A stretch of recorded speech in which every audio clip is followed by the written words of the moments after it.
She didn't even look me in the eye when she said it.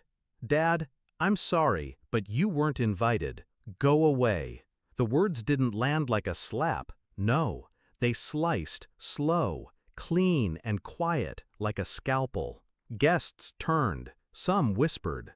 One even laughed. I didn't speak. Didn't ask why. Didn't argue. I just nodded, straightened my suit, and walked back down the church steps. 2 hours later, every payment for that wedding, venue, catering, flowers, dress, canceled. No me, no wedding. She used to sit on my shoulders, 6 years old, pigtails in the wind, yelling that she was queen of the world.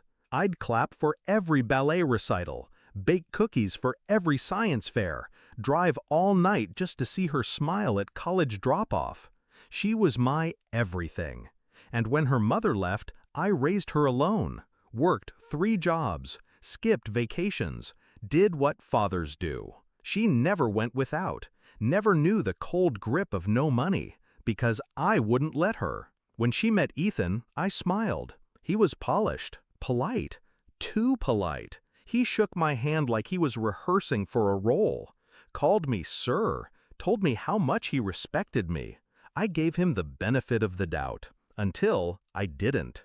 It started with small shifts. She stopped calling, started showing up with expensive things, watches, purses, heels I knew she couldn't afford on her salary.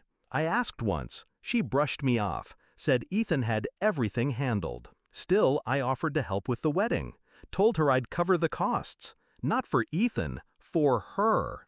She thanked me, hugged me, then ghosted me for 4 months. The first red flag? The venue contract came through with his name on everything. I asked to be involved.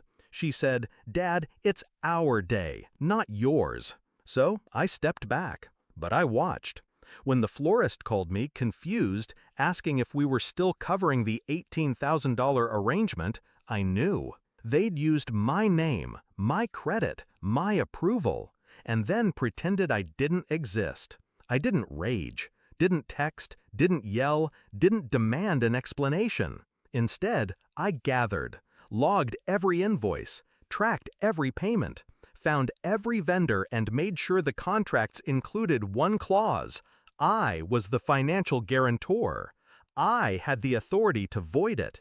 No payment without my final signature. Ethan never read the fine print. Neither did she. So, on the wedding day, I showed up. Front row seat, tailored suit, check still in my jacket pocket. She saw me and froze. Then said those words. "Dad, I'm sorry, but you weren't invited. Go away." I looked into her eyes. Not my daughter's, not anymore. Just another stranger cashing in. So I turned, got in my car, drove half a block, pulled out my phone, and I made one call. The florist pulled the centerpieces before dessert. The DJ unplugged mid-reception. The caterers packed up before the champagne popped. The lights went off. The cake was never delivered. The venue manager handed Ethan a bill he couldn't cover. Guests started whispering again. But this time, no one was laughing. The best part? That $25,000 Vera Wang dress? Rented. Under my account. And by 5 p.m., the boutique had a courier repossessing it. She stood in the lobby in a silk slip and mascara tears. And Ethan? He finally saw what it looked like when the ATM ran dry. I heard he tried to get a loan that night, got rejected. Tried to call his father, didn't pick up. She called me twice. I didn't answer. See, I didn't ruin her wedding out of spite. I ended a lie, the one they built on my name, my kindness, my silence. I gave her the world. She gave me a list of charges and a disinvitation. You don't get to erase me and still cash my checks. You don't get to call me only when the bill comes due. And you damn sure don't get to humiliate me in front of strangers and expect me to fund your fairy tale. She made a choice. So did I. Now she'll have to rebuild, brick by brick, like I once did, but this time without me.